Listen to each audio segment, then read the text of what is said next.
Bismillahirrahmanirrahim. Ma'asyiral muslimin wal muslimat, Bapak Ibu, saudara-saudari, para hadirin dan hadirat, jemaah salat zuhur, jemaah Masjid Guru, rahimani wa rahimakumullah ajma'in. Assalamualaikum warahmatullahi wabarakatuh. Alhamdulillahi rabbil alamin, wa bihi nasta'inu wahdahu ala umurid dunya waddin. Ashhadu an la ilaha illallah, ilahul awwalina wal akhirin, wa ashhadu anna Muhammadan abduhu wa rasuluh, al-mab'utsu rahmatan lil alamin. Sallallahu alaihi wa ala alihi wa ashabihi wa ala man tabi'ahum bi ihsanin ila yaumiddin. Amma ba'du. Allahumma la ilma lana illa ma 'allamtana. Allahumma 'allimna ma yanfa'una wanfa'na bima 'allamtana wa zidna ilma. Allahumma amin. Bapak, Ibu, saudara-saudari kaum muslimin, jamaah yang dimuliakan oleh Allah Azza wa Jal, melanjutkan biidznillah tabaraka wa ta'ala pelajaran dan pembahasan kita di setiap zuhur Sabtu. Pada pertemuan terakhir, ma'asyiral muslimin, kita telah menyelesaikan poin-poin yang berkaitan dengan muqaddimah dari pelajaran kita yang berkaitan dengan tazkiyatun nufus, penyucian jiwa, perbaikan hati.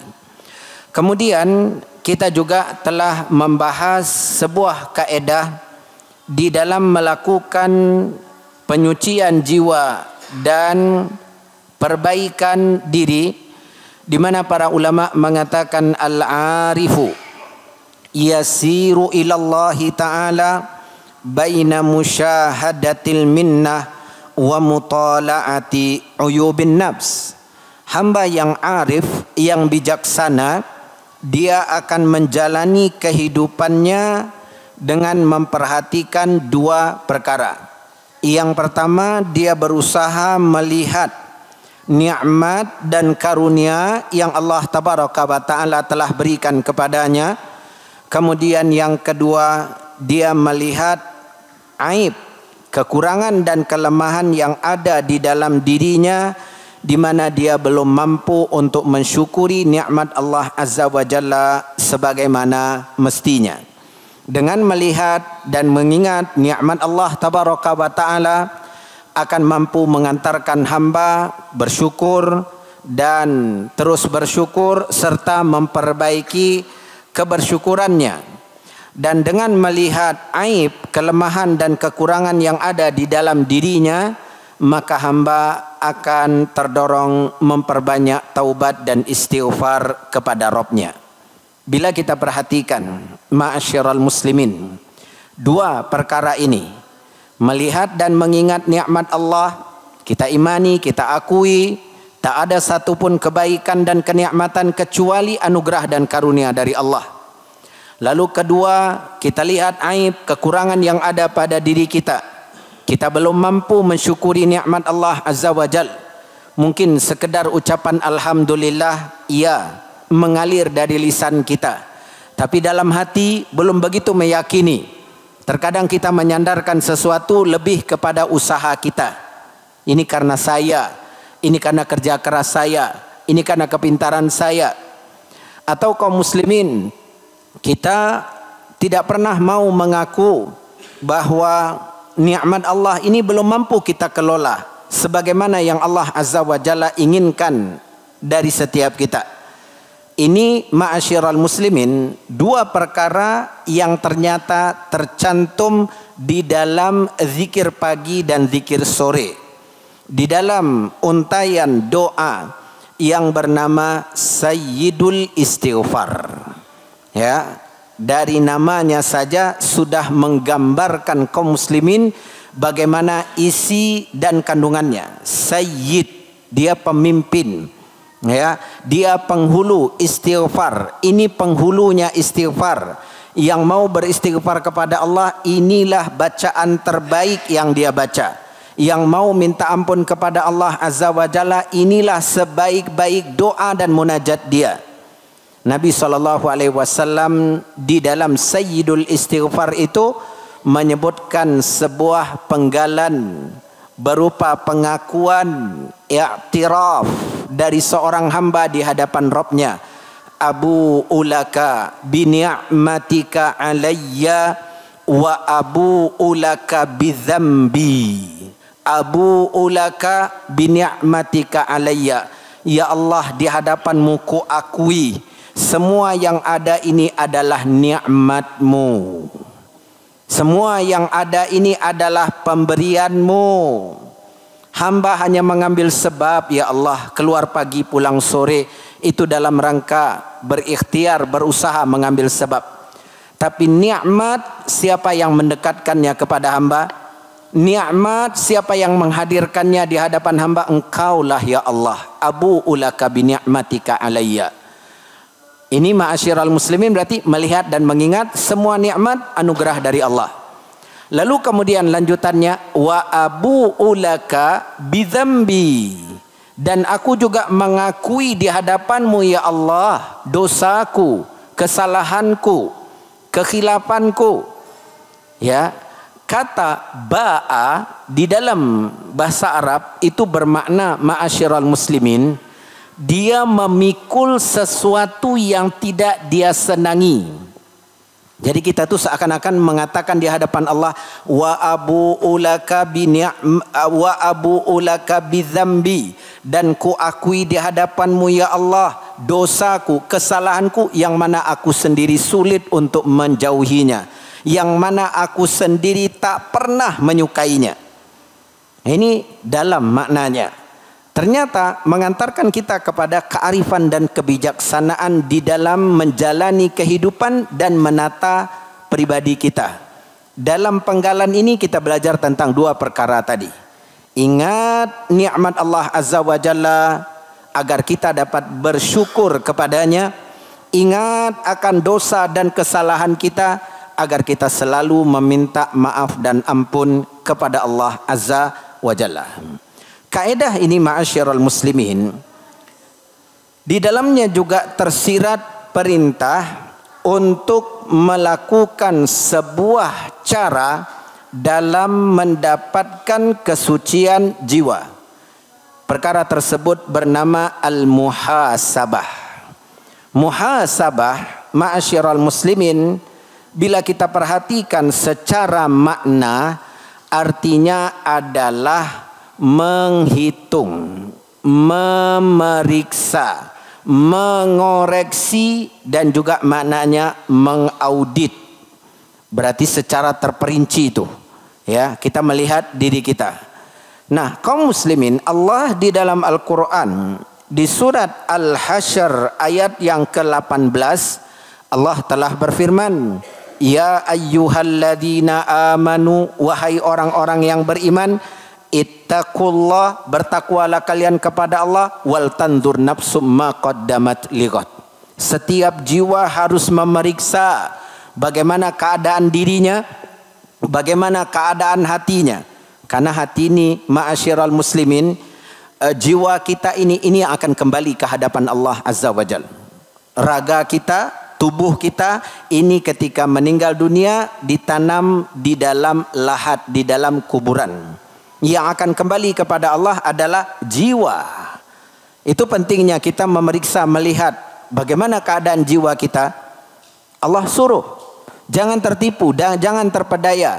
Oh, karena kita menjaga sholat 5 waktu, maka itu sebuah jaminan kaum muslimin. Itu bagian dari usaha dan perjuangan kita. Namun jangan tertipu dan jangan terpedaya. Karena ma'asyiral muslimin, ketika syaitan tak mampu masuk dari jalan menghalangi kita melakukan kebaikan, dia akan masuk dari sisi yang lain, membuat kita tertipu, terpedaya, terlena dengan ibadah ini, dengan kebaikan ini. Sehingga kaum muslimin, kita lebih melihat kemuliaan itu buat diri kita dan kehinaan itu untuk orang selain kita. Begitu kita keluar dari masjid melihat orang yang tidak sholat, kita malah meremehkan dan merendahkannya. Seakan-akan kita ini udah betul-betul ya dijamin masuk surga dan mereka adalah penghuni neraka. Benar, kita tak menyukai, ma'asyiral muslimin, tidak menyukai, tidak sepakat dengan perbuatannya. Tapi orangnya jangan direndahkan. Ya, kita ingkari perbuatan tarkus shalah, meninggalkan sholat. Tapi orangnya, ma'asyiral muslimin, jangan kita rendahkan, jangan kita hinakan. Berikan hak dia. Mungkin dia meninggalkan sholat kaum muslimin karena kelalaian dia, karena kemalasan dia. Ingatkan dia kepada Allah Azza wa Jal. Setelah nasihat, jangan lupa mendoakan. Ini menjaga kesucian diri kaum muslimin dan menginginkan ya kesucian diri itu untuk saudara kita. Jangan sampai kita maju ke depan dengan menarik saudara kita ke belakang. Kita naik ke atas dengan cara menginjak saudara kita di bawah. Tetapi bersama-sama ingin mendapatkan ridho Allah Subhanahu wa taala. Nah, kaum muslimin, jemaah yang dimuliakan oleh Allah Azza wa Jal, muhasabah itu dilakukan oleh seorang hamba dengan cara bermula dari dia mau mengakui kesalahannya, dari dia mau melihat kelemahan dirinya. Ini poin inti, ini yang sangat mendasar. Bila mana seseorang tak pernah mau mengakui kesalahannya, tak pernah mau melihat kelemahannya, kekeliruannya, kelalaiannya, maka muhasabah hanya tinggal sebutan dan kenangan saja. Karena kalau mau memeriksa diri, kita harus akui kita ini punya kesalahan, kita ini telah melakukan sebuah kelalaian. Apa yang membuat Nabi Adam alaihissalam menjadi mulia? Padahal tergelincir dalam sebuah perbuatan dosa, karena dia mau mengakui kesalahannya. Rabbana zalamna anfusana, Rob kami sudah menganiaya diri kami sakiti diri kami dengan dosa ini. Ya. Lalu setelah pengakuan itu baru wa illam taghfir lana, kalau kau tak mengampuni kami, wa tarhamna, dan tak merahmati kami, maka kami termasuk orang yang merugi. Taubat itu kaum muslimin, salah satu rukunnya adalah mau mengakui kesalahan diri. Nanti dari situ baru berlanjut dengan mau menyesali. Maka Nabi Adam alaihissalam menjadi sosok yang mulia. Sebaliknya, lihat lawan kita kaum muslimin, Iblis alaihi laknatullah. Bagaimana dia? Dia tidak masuk di bab ini. Dia nggak mau mengaku salah. Allah sudah mengatakan, apa yang menghalangimu untuk sujud? Aku loh yang memerintahkanmu, bukan Adam. Aku yang memerintahkanmu, Iblis. Apa kata Iblis? Enggak, aku lebih baik daripada Adam. Kau ciptakan aku dari api dan kau ciptakan dia dari tanah.